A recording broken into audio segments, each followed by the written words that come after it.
Hello and welcome to part 2 of a video on parallelograms and their properties.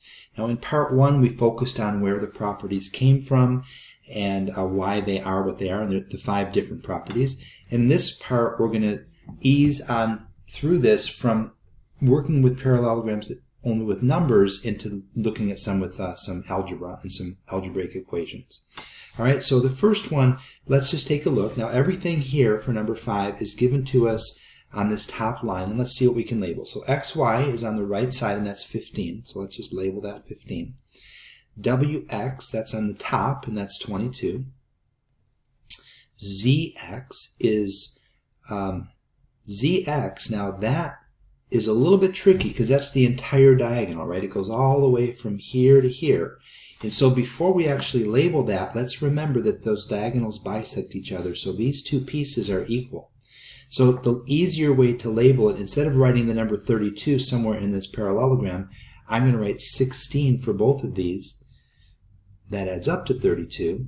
But the fact that diagonals bisect each other, which is one of the properties, that's why we're breaking it up into two equal pieces. Okay, WT is 10. The angle WZY. So WZY is this whole angle here, and we're going to have to hold off on that one for a minute because we don't have any, we know that the whole thing is 62, but we don't know quite what to write in there yet for each part of that bigger angle. The two smaller angles like here and here, they're not equal, so we can't just write 31 and 31, unfortunately. Not quite that simple. Let's keep on going and see what else we know here.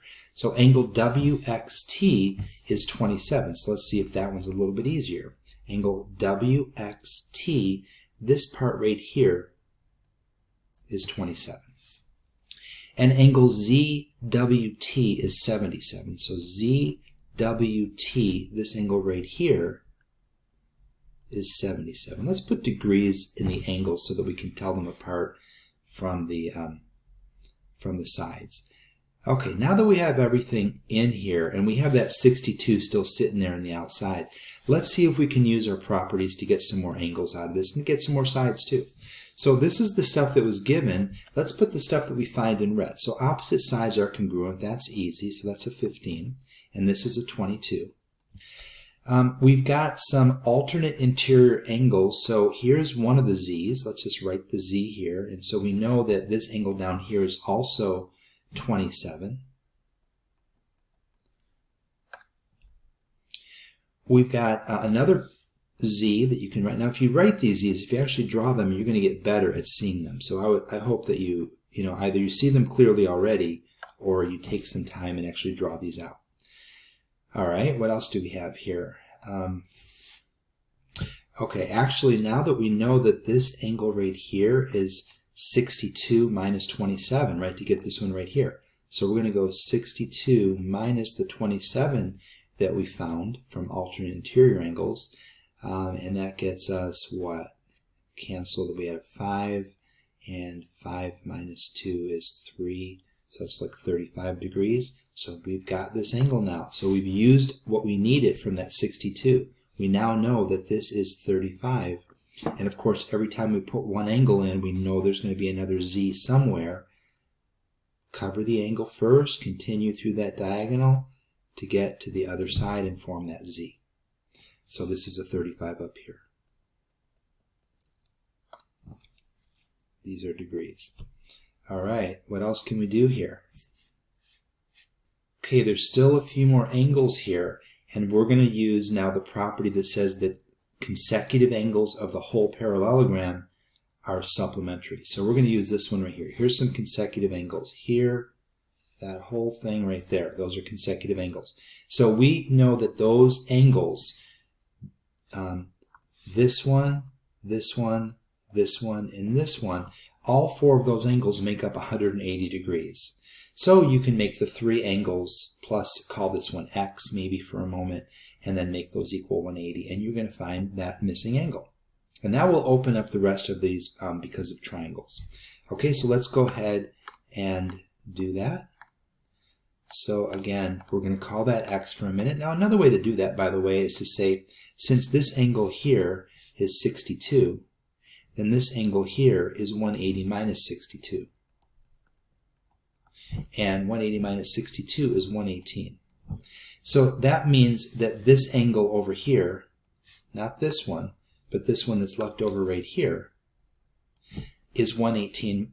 That the x now is going to be 118 minus 77. It's just a little bit easier maybe than an algebraic equation if you can see what's going on there. So this is going to be 118 minus 77. That's 1 and 4. So there we have it, 41 degrees right here. And then here's another z. So this is another 41 degrees. That's a 4. Okay, and now we can look at one of these triangles. So we can look at, let's say, this triangle right here. Once we get one triangle adding up to 180, we're going to be able to get all those inside angles in the middle part where T is. So we've got a 27 and a 41, and that is 68. So that means that this angle in here is 68 vertical angles. This angle here is 68. And then 180 minus 68 is 112. So these are each 112. They don't look like they're 112. Did I do something wrong?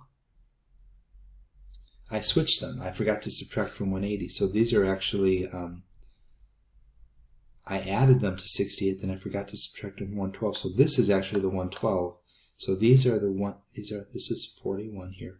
This is 112, 112. These are the 68s here. All right, once we have all the angles, we can answer these questions. That's going to be the easy part. So segment the length of ZW. Let's see, ZW is on the left. That's going to be a 15. The length of ZY, that's on the bottom. That's a 22. Notice everything I'm asked for is in red. That means I found it. It wasn't the given information. The length of TX. TX, I guess that was given. TX is 16. Oh, that was half of the 32, so we still have to think about it a little bit. The length of WY. WY is the whole diagonal. So that is what? The 10 here, and then there's another 10 right there. I know it's a lot of numbers in there. And so this is a 10 right there. The measure of angle TZY. So TZY, let's see, where is that? TZY is here. So that's 27. All right, the measure of angle XYZ. So XYZ is this whole angle here. So we have to add up 41. You know, it's a little hard to read that 41, but 41 and 77.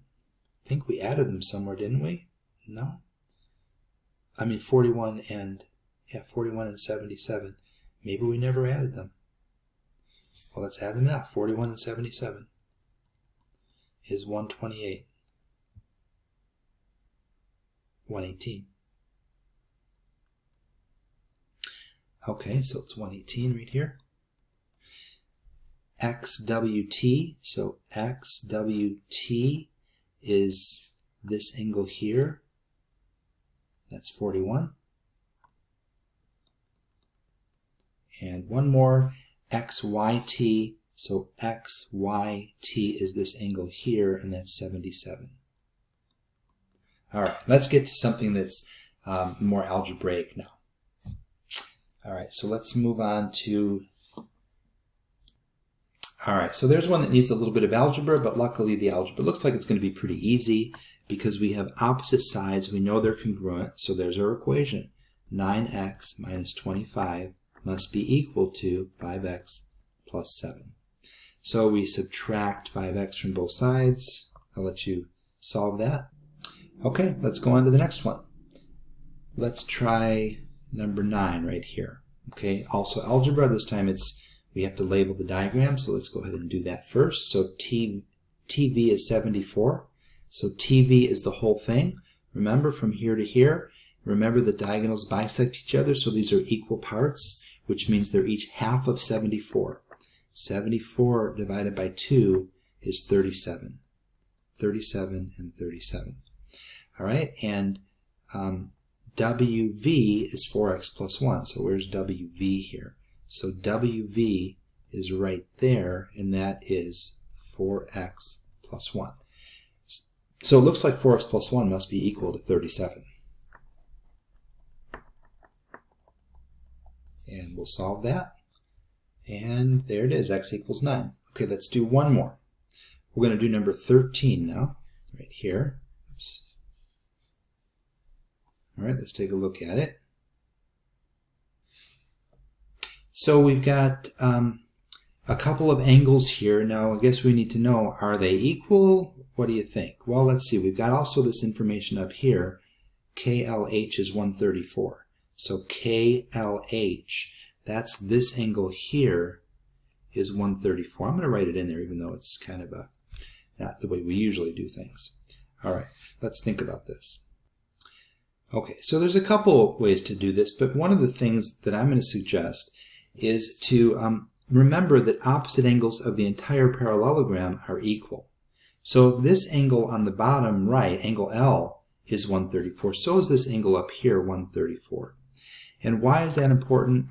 Because we also know that that the two triangles, remember the two triangles are congruent to each other. So remember that this diagonal right here, cuts the triangle into cuts the parallelogram into two congruent triangles.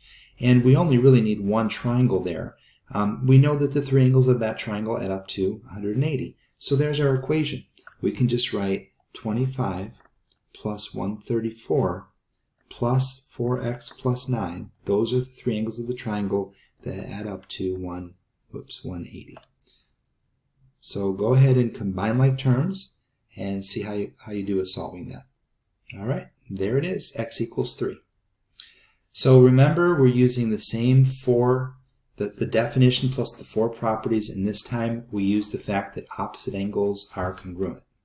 Just in case you want to know how we were able to do this, we knew that opposite angles are congruent.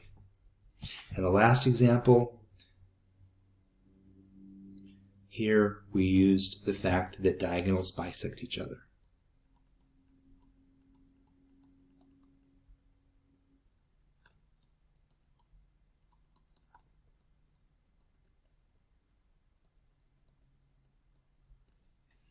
And the first example, this one we used opposite sides are congruent.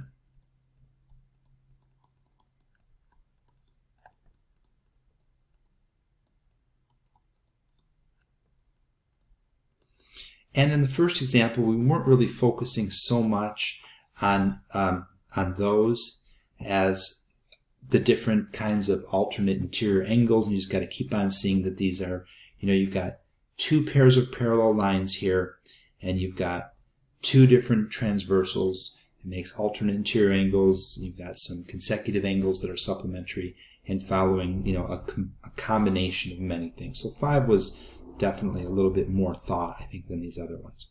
All right, I hope you found this video helpful.